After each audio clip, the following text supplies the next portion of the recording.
After what we witnessed last night, I don't think the fire was all that great, but we're still going to talk about it as WGS-TV reviews WWE Great Balls of Fire. Hey YouTube, are you ready for your hot tag? Because if you are, it's definitely time to war. Times NWA World's Heavyweight Champion Scrap Barnett appears, and you're watching WGS-TV.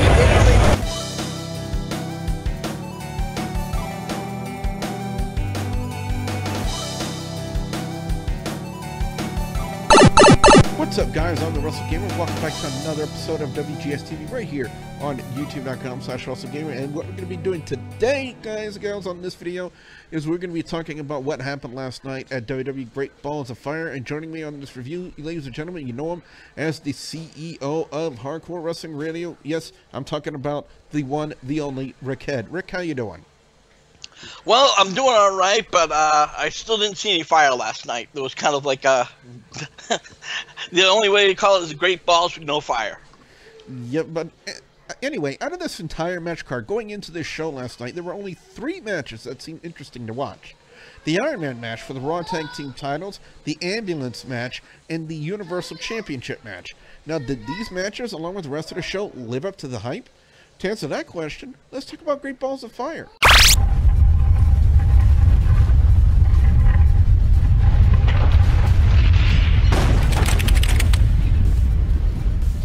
In the kickoff match, Cruiserweight Championship was on the line as Neville defended the title against Akira and Tozawa, who had Titus O'Neil at ringside. As far as your atypical Cruiserweight matches in the WWE go, this was okay by that standard, but the finish of the match kind of leaves me somewhat puzzled, Rick. You know, I'm going to be honest with you. When 205 Live started, or the Cruiserweight division as we know it, first came out, it was like we thought it was going to level up to NXT, and it really hasn't. When it first started, it was great, but lately some of the matches have been very, very lackluster, and I think last night defines that. Well, let's talk a little bit about what happened in the finish. Neville picked up Tozawa and crotched him on the top rope, and then Neville pinned him. Essentially, it was a low blow for the finish. Now, I'm not sure if it was supposed to go that way, or if something happened that Neville picked up on and quickly pinned him to end the match so they could get Tozawa out of there. But later in the evening, we did see a backstage promo where Tozawa went to Titus O'Neil, asking him to get him a rematch with Neville for the Cruiserweight title. I guess we'll find out if that happens tonight on Raw, but as far as this match goes, Rick, for what it was, I gotta say it was okay. Yeah, okay at best, and from what you said by the ending, it sounds like that was a staged cheap shot where he got the pin. I don't otherwise, they probably wouldn't have pushed it. So that leads me to believe that the rematch was set probably for tonight. I'm going to score it a 3 out of 5 for this match, Rick. I can't do that because, like I said, I had high hopes for the weight division. I give it a 2 out of 5. The opening match of the pay-per-view was Bray Wyatt taking on Seth Rollins. This match was set up on the premise of Wyatt being upset with Rollins for blaspheming him, and Rollins out to prove that Wyatt was a fake. Now, I don't want to say the match was bad, because it wasn't at all, but it could have been better in my book, Rick, don't you think? Yeah, the match was more of a filler match. Don't get me wrong. Both Wyatt and Rollins, awesome talent. Clearly, I think it was done to push Wyatt over a little bit more as a singles competitor because Rollins has already pretty much etched his name in stone as one of the top 5 guys in the company. Now, normally in my reviews, I like to talk about the spots in the match that stood out for me, but honestly, for this match, there's really nothing to talk about or take away from this match. The finish of this match, however, was Wyatt hitting Sister Abigail on Rollins to pick up the win, but given the circumstances, Rick, to which Wyatt set up the move, which was a thumb to the eye, I get the feeling that this angle between them isn't over. Probably not. You know, we're going to see on Raw tonight whether it's going to escalate or if it's just going to be one of those things where the match was a filler.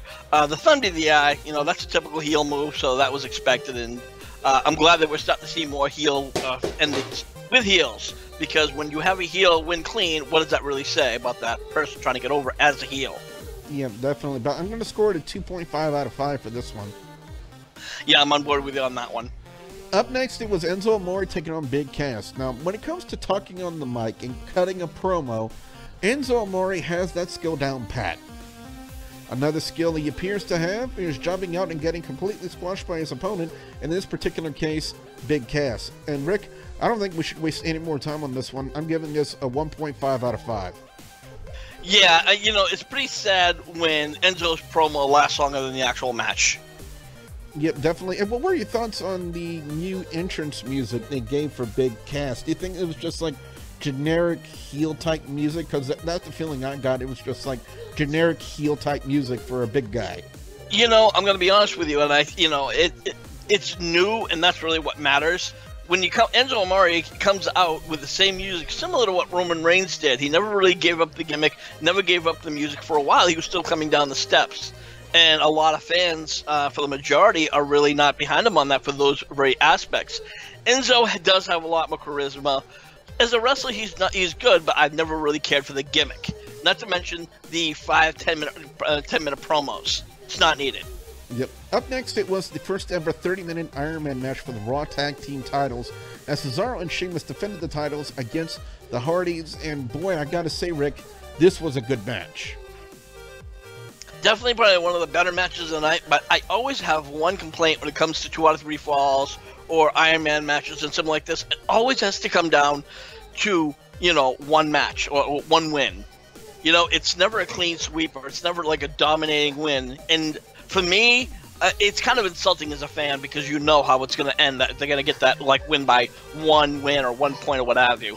Yeah, but a complete squash in this type of environment, and especially when you look at the people who are involved in the match, Cesaro and Sheamus and the Hardys, I think a complete squash of either team would hurt them more than help them. Now, for the first, go ahead. Well, I wasn't going to elaborate. I mean, it doesn't have to be a clean sweep in that one case. With Iron Man matches, they could have won by 2. When it comes to the Hardys, I mean, I know, you know, Matt pretty much is egotistical, you know, but that's a story for another time. The Hardys should be paying it forward and be pushing the younger talent, but obviously that wasn't the case. And as I said before, when you have like it narrows down by 1 win, it was like, what was the point? But the match itself, great, a lot of good spots, and then we saw Matt got gashed open. That was a pretty ugly hit. Oh yes, definitely. But let's break it down like this. First 15 minutes of the match is definitely went to Cesaro and Sheamus because they definitely had the upper hand, and at one point during that whole 15-minute time period, they had a 2-point lead on Matt and Jeff until they made the big comeback in the final 15 minutes. But in the final score, for those of you who didn't watch the show last night, it was 4-3 in favor of Cesaro and Sheamus, so they retained the tag team titles. Now, again, we just talked about it, and we were even talking about it before we started recording about the circumstances as to what exactly happened to Matt that caused the cut that's over his right eye. And one thing we can say for sure, Rick, that was no blade job. Oh, no, not at all. That was a clear-cut, legitimate gash.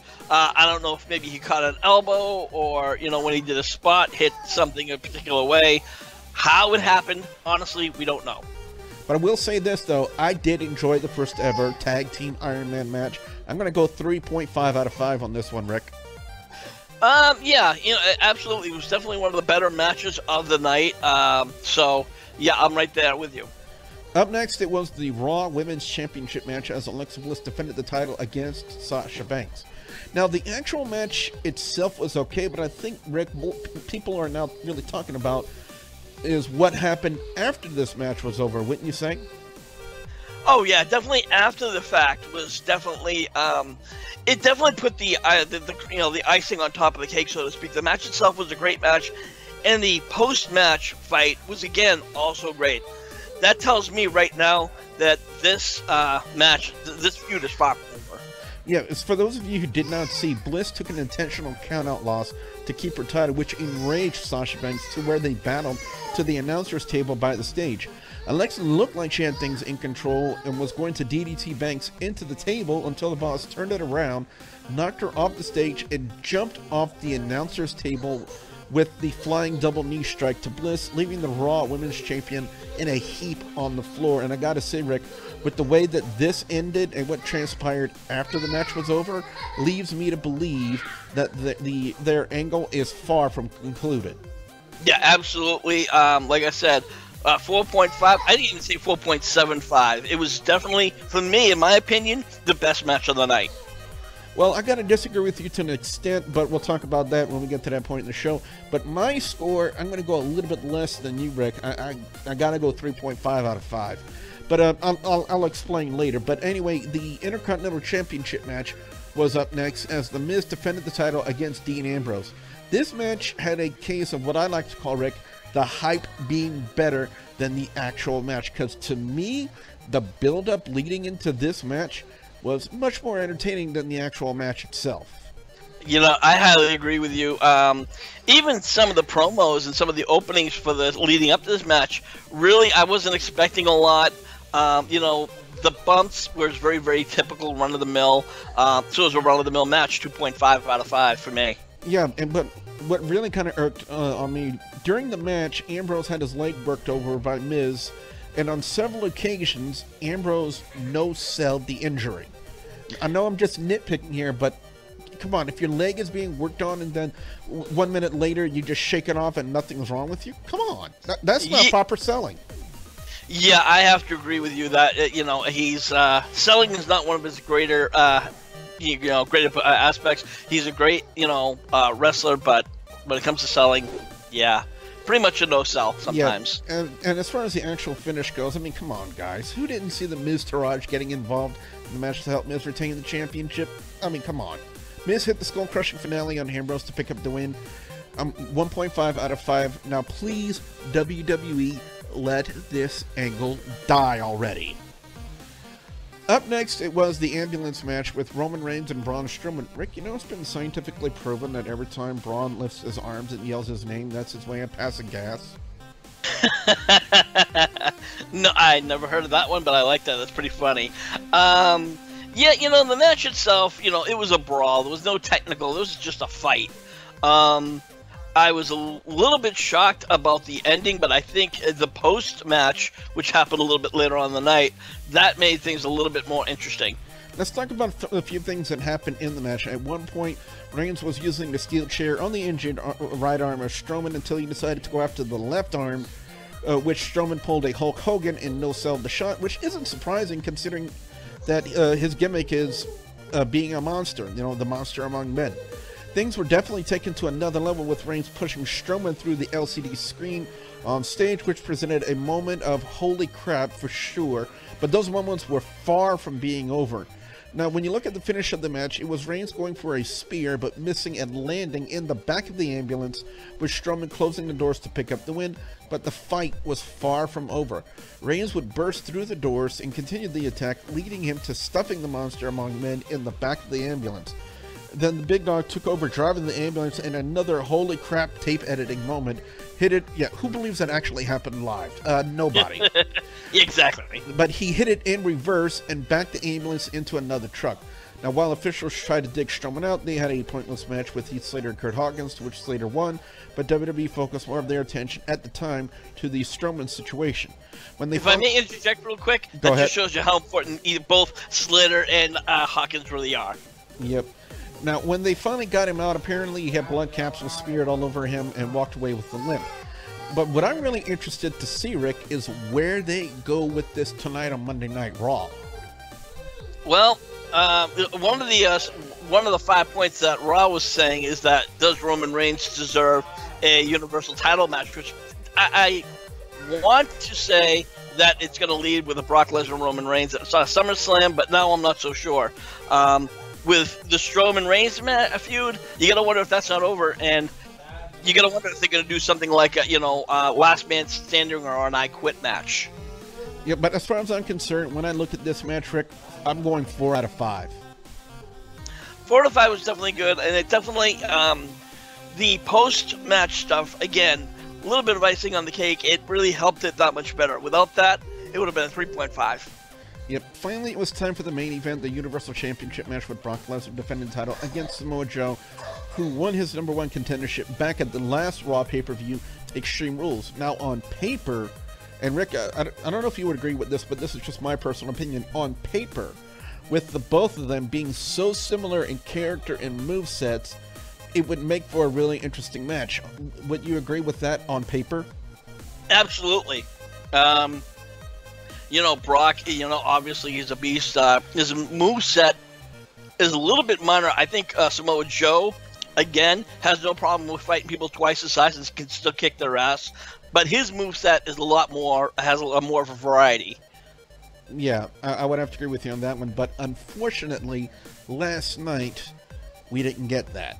The fight started before the bell as Joe assaulted Lesnar and drove him through the announcer's table at ringside. Lesnar would make his way back into the ring so they could essentially start a match of who can sweat more, which was a draw in my opinion on that one. But for all the hype, Rick, and all the build-up into this one, the finish was just one F5? Yeah, you know, I had a problem with that. Was one of my big issues with that match. It felt like almost like one of the old, more recent Undertaker matches where Taker would get beat down and beat down and beat down and come back with a tombstone for the win. And that's pretty much what happened. If you watch that match, as far as point rates goes, Samoa Joe was dominating that match, a good part of that match. And and then he has to come back with an F5, and I'm like, everybody's like, what? Yeah, and think about it. If you think about it, with all the times that people like Cena, Reigns, Undertaker have all kicked out of the first F5 in the match with Lesnar, they had Joe take the loss after one. If that doesn't leave you with sour grapes, I don't know what will. Unfortunately, Rick, I got to go 2 out of 5 on this one. I won't go that far. I'll definitely give it a 3 out of 5. The match itself was great. You know, Samoa Joe definitely put on a clinic. As far as the ending, yeah, that did kind of leave it a little sour note. It could have been better with a better ending, but that's that. Overall score of WWE Great Balls of Fire gets a 3 out of 5, with best match of the night going to the ambulance match, with worst match of the night, Rick, going to the disappointing ending of the Universal Championship match. What about you? What's your overall score and your picks for best and worst match or segment of WWE Great Balls of Fire?